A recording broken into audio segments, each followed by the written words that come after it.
Hey good people, and welcome back to the channel.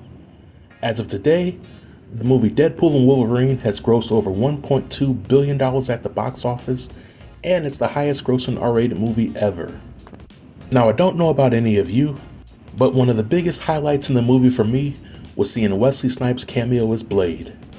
I remember seeing Blade in the movies when it came out, and a real comic book movie fan credits Blade as the movie that saved Marvel from bankruptcy. Blade's inclusion and contribution to Deadpool and Wolverine created a pretty unique Blade problem for the MCU. You see, good people, Mahershala Ali, who is an amazing award-winning actor, was already cast to play Blade in the upcoming reboot. But unless you've been living under a rock, then you already know about all the production issues that the Blade reboot has encountered over the last few years. Meanwhile, scores of fans, as well as Ryan Reynolds himself, are calling for Wesley Snipes to get a proper Blade send-off. So the million-dollar question is, how can we as comic book movie fans get an amazing Blade reboot movie as well as a proper send-off for Wesley Snipes? Well, lucky for all of you, I have an answer to this question, and if you lend me a few minutes of your time, I'll gladly give you my pitch for one of the best Blade movies ever. So towards the end of Deadpool and Wolverine, Deadpool asks Hunter B-15 to save his friends from the Void, and at the end of the movie, we see that Vanessa was saved and sent to Deadpool's timeline. But what became of Blade? In my proposal, the new Blade movie starts off with a flashback of what life was like for Blade after the events of Blade 3. We see Blade trying to adjust to life without vampires, and he realizes that he regrets dedicating so much of his life chasing after vampires, and he also reflects on the people that he lost along the journey. We then get a scene of Blade being sent to the Void, and then we get a scene of Hunter B-15 bringing Blade back to the TVA.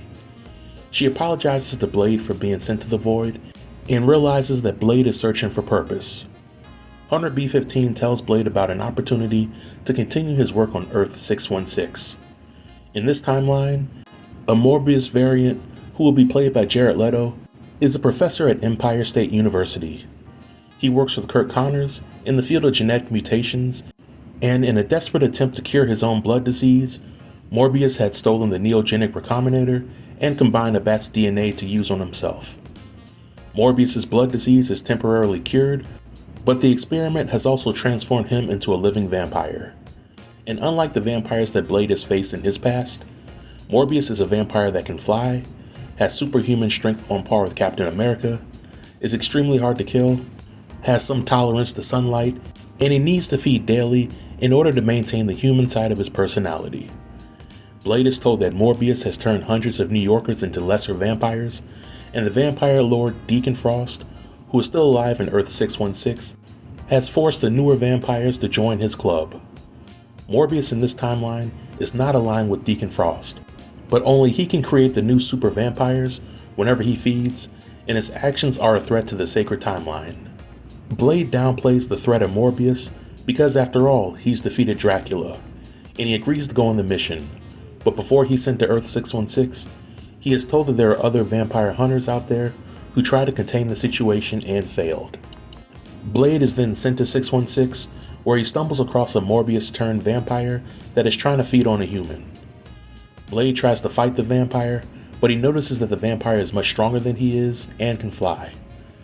Blade adapts to his vampire's attacks, and just as he's about to deliver the vampire to the afterlife, a new school Blade variant, played by Mahershala Ali, comes in and steals the kill. The OG Blade and new Blade meet for the first time, and they're not very impressed with one another. The OG Blade is older, slower, but he is wiser and more of a strategist, while the new school Blade is faster, stronger, and more of a loner than Snipes' Blade was in the original trilogy. We learn that Ali's new school Blade has been on Earth 616 for many years fighting vampires, but on Earth 616, vampires are 10% of the population of New York City, and new school Blade works around the clock trying to eliminate them. We also learn from the new Blade that Morbius has been able to turn more people to these advanced vampires in a single day than regular vampires can turn people into them within a single month. The new school Blade typically works alone, and he tells OG Blade that anybody working with him will just slow him down. OG Blade schools the newer Blade on the art of working as a team, and OG Blade shares his experience on working with teams in Deadpool 3 and Blade 3. The new Blade agrees to take OG Blade back to his hideout, and there we see a technologically advanced safe house that is meant for killing vampires. We learn that this hideout doesn't necessarily belong to Blade, but it belongs to the Night Stalkers, which is a team that consists of Hannibal King, Frank Drake, and the Whistler family. This is a callback to Blade 3, where the Night Stalkers made their first cinematic appearance. The group of Night Stalkers have been at war with Deacon Frost and his army of vampires, who have started to spread out beyond New York. With the Night Stalkers stuck in New York dealing with Morbius, Deacon Frost is free to expand his organization all over the country and the world.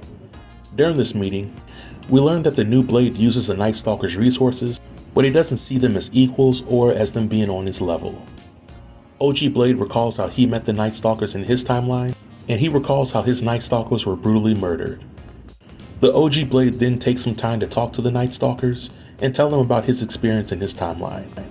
The Night Stalkers take a liking to the OG Blade and arm him with some of their high-tech vampire-killing gadgets.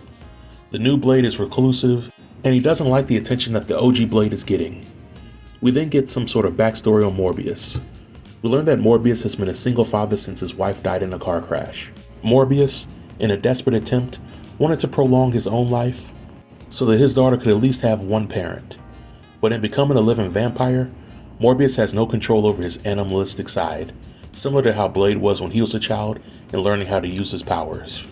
Over the remainder of the movie, we see some sort of character development from the two Blades. The OG Blade teaches the new Blade about strategy when it comes to hunting vampires and giving tips, while the new Blade is showing the OG Blade how to use some of the advanced vampire weapons.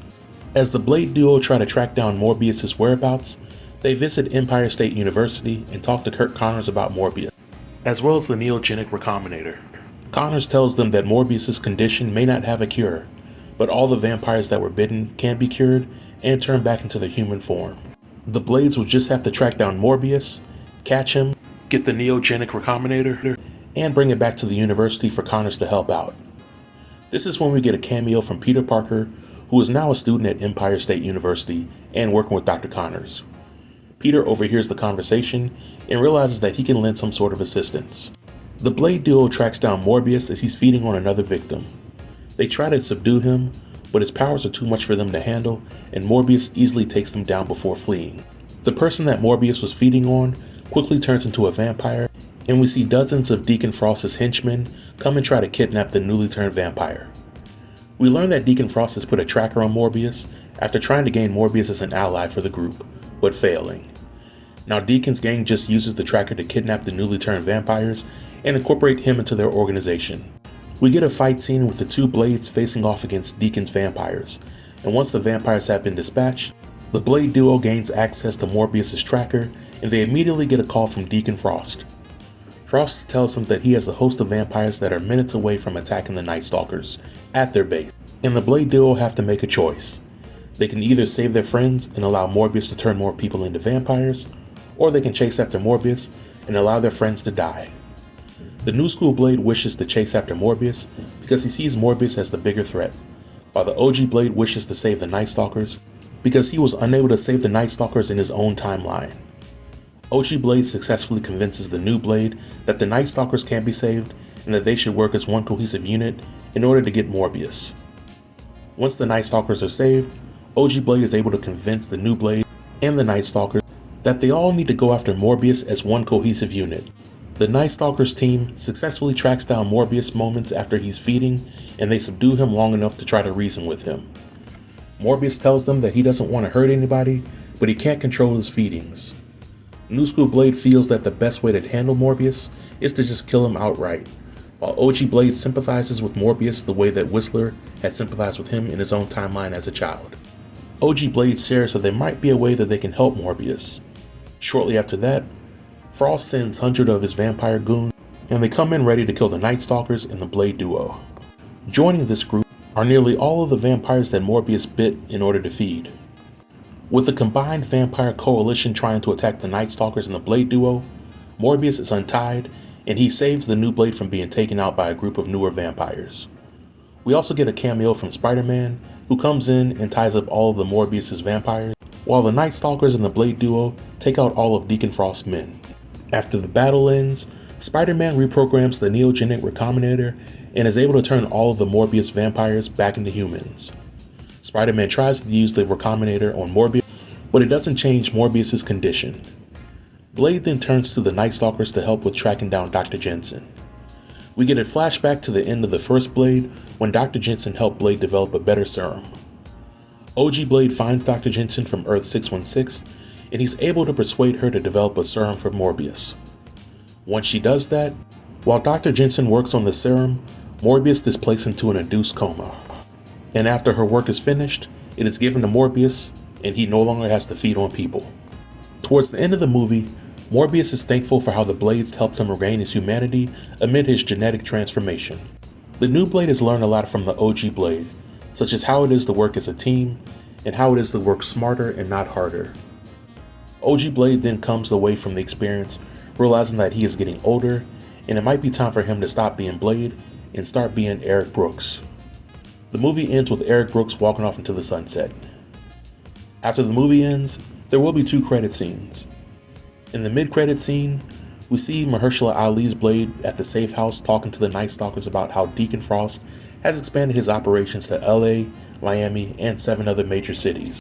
After the meeting, Blade walks away to restock up on some of his weapons, and we then see a spinning ring forming behind him. On the other side of the ring, Wong appears and he talks to Blade about the rise of vampires and evil spirits within their universe. Wong tells Blade that he's been working on forming a team to deal with some of those threats. That's when we see Morbius and Ghost Rider standing behind Wong. This scene ends as a teaser to the Midnight Suns. And in the end credit scene, we see Eric Brooks meeting with Dr. Jensen again, and Eric is wearing normal clothes instead of all black. Eric talks to Dr. Jensen and he asks if she's single.